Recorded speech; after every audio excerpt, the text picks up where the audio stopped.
Bu men uchun hurmatsizlik. Menga savol berganingizda men javob beraman, lekin javob berayotgan paytim ko'zlarimga qarang. Savolni berib bo'lib, oldingizda turgan noutbukka emas. Savolni berib, keyin boshqa joyga qarash yaxshi emas. Men ochiqchasiga gaplashish tarafdoriman.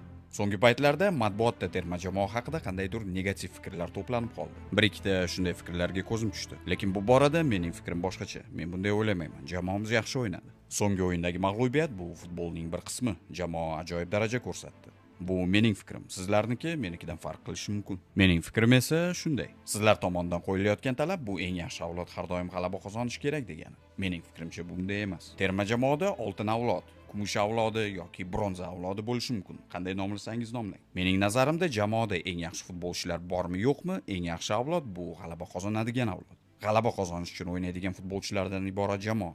Ularda qozonilgan g'alabalar yutqazgan o'yinlardan ko'proq bo'ladi. Cristiano Hoylund kiritgan golni sening uslubingda nishonlaganiga qanday munosabatdasan?